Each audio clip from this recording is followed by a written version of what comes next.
Hi guys and welcome back to my channel. For this time and episode, I'm going to take the hat of your Ate Janelle because we're going to talk about something very close to my heart that I want to tell our younger generation.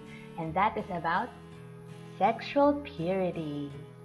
So, malalaman natin kung ano ba talaga yung practical benefits why we need to be sexually pure for our marriage. Okay? Let's check it out.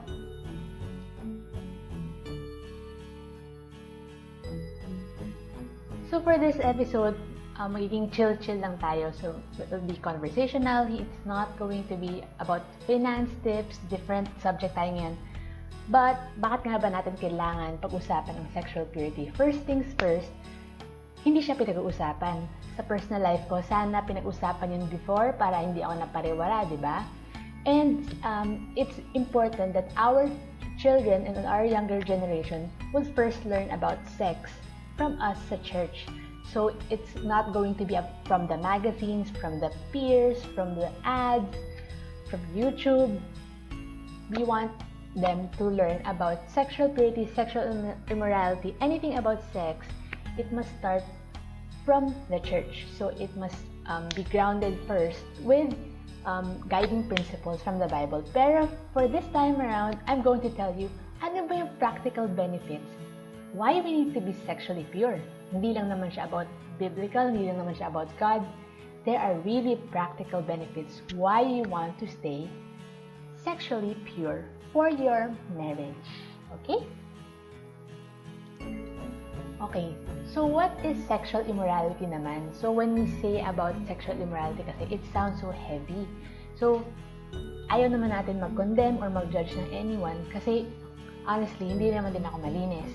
So, when we say what is sexually immoral, is it really because may sex? So, sabihin natin, hindi naman ako nakipag-sex. So, am I pure? So, paano pag sinasabihin mo na oral sex lang naman? Hindi pa rin ako immoral kasi wala namang penetration. Okay lang ba yun? Am I still pure? Or, nagma-masturbate lang naman ako. Am I already sexually pure kasi wala naman akong ino-offend na iba, hina-hurt na iba? Or what if I'm just looking at porn? Am I already considered as sexually pure? Kasi I'm just in my own room lang naman eh. Wala naman nakakaalam. Am I pure in that sense? So, yun yung mga tanong na gusto natin masagot. Kasi even before, I would always think na as long as wala ka namang ka-sex, I'm already sexually pure. But it's not just about the act eh. It's about the thoughts, about the hearts, about the desires. What are we constantly thinking? What are we desiring? That's what defines if we are sexually immoral in our hearts and minds. It's not just the physical act. Sadly, paano ba nag-start talaga for us to be exposed to the sexual world? Ika nga. Sadly talaga, marami talaga sa mga bata ang na-expose first and foremost sa mga relatives nila, sa close friends nila, sa school, even at a very, very young age.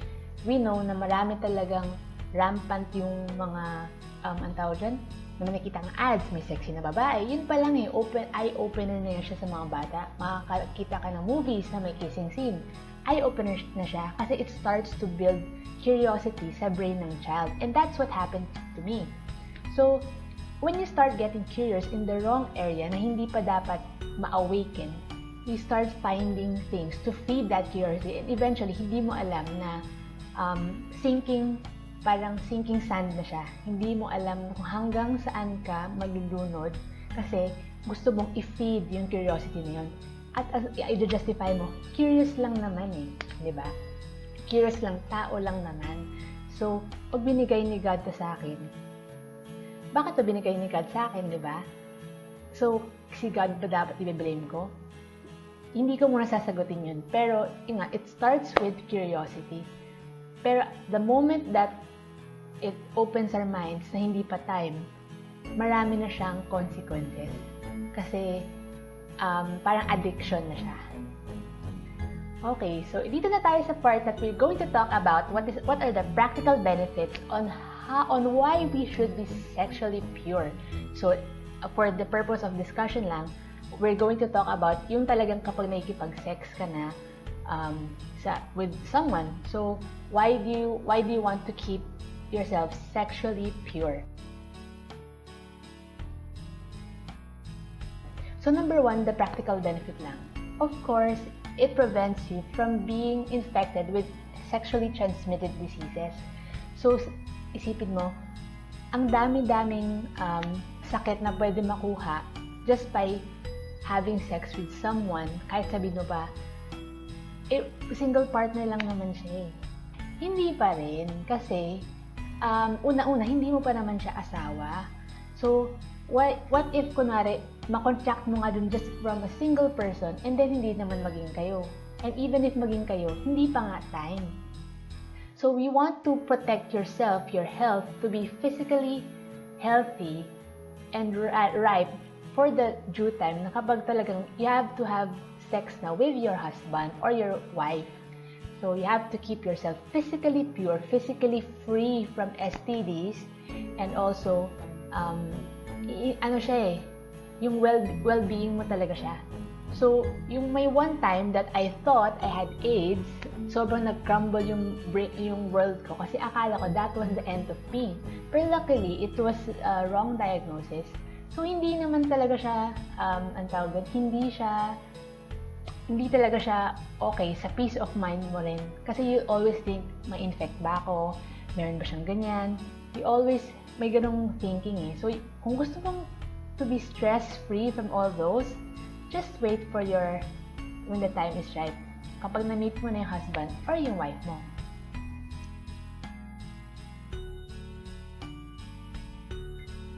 Number 2, practical benefit.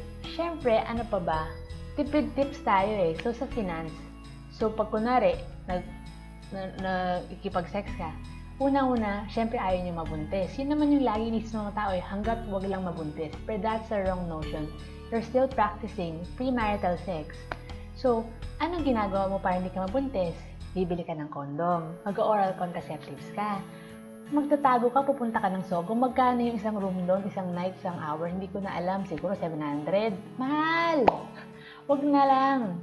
Masabuti pa, mag-drawing ka na lang, mag-doodle ka, gawa ka ng mga hobbies mo na mas mapapromote pa yung potential mo as a person. Ang dami-dami mong talents dyan. Bakit ka gagastos sa mga stuff na yan that only feeds yung desire na usually after that, nire-regret mo rin naman. Diba? Sayang sa pera, guys. Itipid nyo na lang. Condom, alam yung condom na yan. Sayang din yan sa earth. Diba? So, ito sabihin ko sa inyo, sayang lang yung pera nyo kapag nakikipag-sex kayo, tapos yung mga gastusin na yan, sana napunta na lang sa ibang bagay.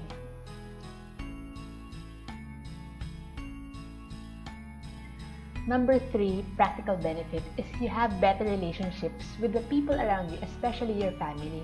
Alam mo kasi with my case, there has been so much shame and lying.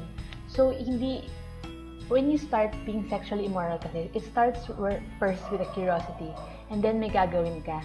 And then, parang gusto mo siyang itago kasi parang tabu, or kahit nasabi mo hindi mo itago, darating ka sa point na magsisinungaling ka, gagawa ka na ng ibang kasalanan. Kabit-kabit kasi yun. So, it will ruin relationships, and at least, diba, kapag malinis yung konsensya mo, you can face anyone, your family, your friends, even if sabihin natin na meet mo yung nanay or tatay ng kasex mo, at least hindi ka mahihiya kasi alam mo, you took care of that person.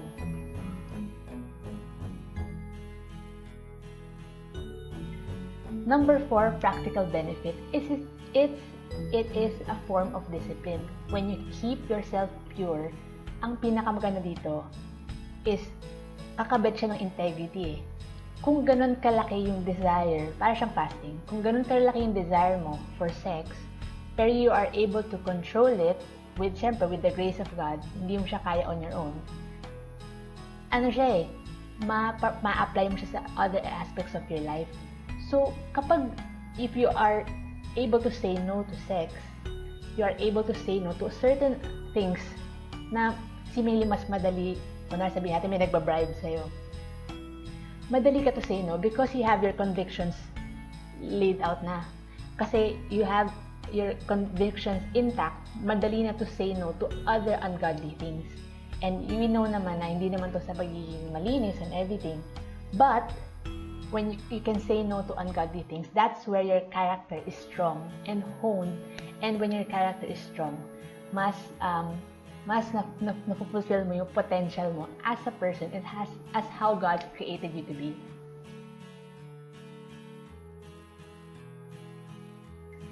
Number 5, na gusto ko talagang sabihin, guys, kapag nakikipag-sex kayo sa mga hindi mo kahit sabihin kahit kung sino, kahit sabihin mo sa boyfriend mo lang, sa girlfriend mo, nang hindi pa time, sabihin natin when you start having sex at the age of 13, all the way sabihin mo kinasal ka at the age of 30 or 35, oh my gosh, lawlaw ka na ate.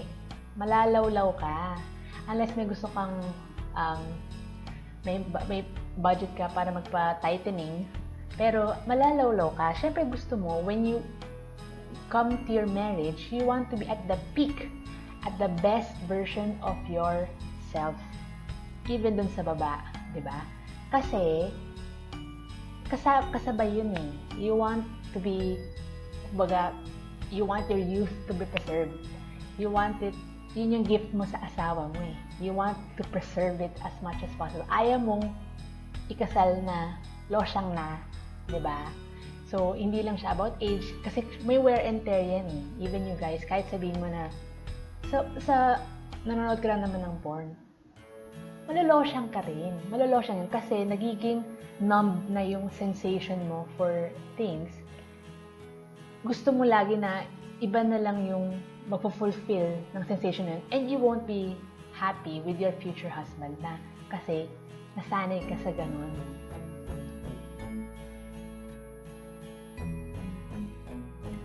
Number 6, practical benefit. It helps you with your mental health. When you are physically pure, sexually pure, you are able to ward off yung mga thoughts na hindi dapat pumapasok. Kasi kunwari sabihin natin, nag-work ka lang, may nakitang ad ng babae. You can't stop thinking about that ad. Parang may somehow, kahit you don't look at it, it's constantly bugging you. So, but when you keep yourself pure, you're not attracted to those things. Siyempre, ma-attract ka pa rin, sexy pogi But, it won't consume you. So, ang pinaka-benefit talaga of being sexually pure din is you are able to keep your sanity, na hindi ka slave of your mind, of your thoughts, of your desires, of your lustful thoughts.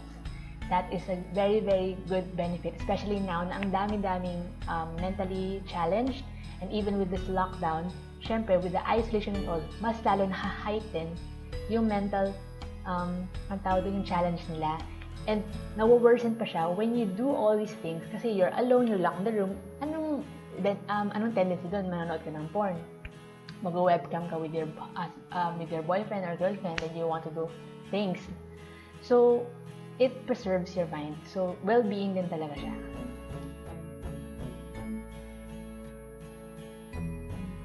Okay, last but not the least, of course, you want to have the best sex ever.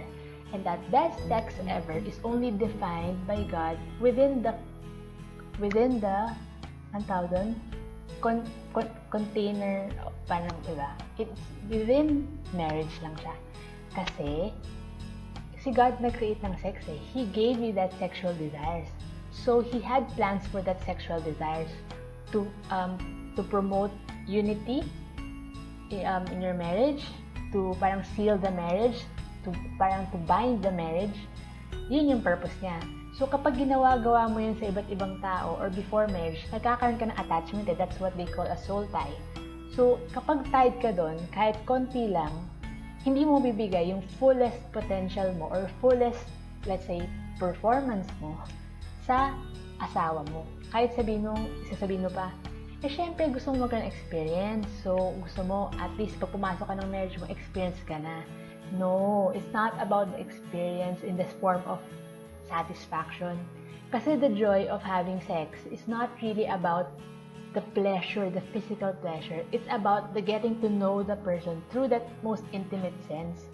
It's the journey of getting to know, experimenting, finding, discovering, it's really not just about the pleasure. Kasi kung ganun lang, makukuha mo yan sa sexual toys. Makukuha mo yan sa prostate. Makukuha mo yan sa one night stand. Yan ba ang gusto mo maging buhay ng sexual life mo? All throughout hanggang mamatay ka? Diba that's so sad? You want sex to have meaning. So you want it to be with the person that you love. Kaya hindi mo talaga pwedeng basta-basta ipamigay yung katawan mo. And because, alam mo yung mangga. Ang mangga kapag hilaw, maasin. But when the time is right, doon siya matamis. So, aantayin mo yung time na yon para maging matamis yung sex life nyo. Hindi pwede na, okay lang kahit kakasal naman kami next week. So, sex na kami kasi siya naman. That's not the point. You follow God's timing because God knows best. And God knows na kapag you follow His best, you experience the best that He has to offer. Diba? So that's the very, very practical benefit. Alam ko naman gusto nyo makipag-sex because that's a God-given desire. But within marriage, kasi that's God's plan. So we obey and we follow God's we follow God's plan for our marriages, and we know that He planned the best for all of us. Diba? Diba yung sinabi pa sa Bible that your body is the temple of the Holy Spirit. So pag kunwari, if the Holy Spirit lives inside of us, bakit mo dudumihan yung katawan mo? How can the Holy Spirit reside in us kung madumi tayo? So we need to strive to keep ourselves pure. So pag may nakita kang na-attract ka, na alam mo it will trigger you lustful thoughts, what you just need to do is just pray and then close your eyes, ignore, and just do what you're doing. Nag-work ka, just continue doing. Ito last point. Hindi mo talaga you cannot overcome sexual immorality just by saying no. You have to replace it with something more desirable. So kung ganun kalaki yung desire mo for sex, you have to replace it with something more desirable, which is si God. So as long as you desire God, naturally matatanggal yung lustful thoughts, yung desire mo for ungodly sex, kasi it becomes lesser na eh. Hindi na siya at par. God is more desirable. Sex isn't.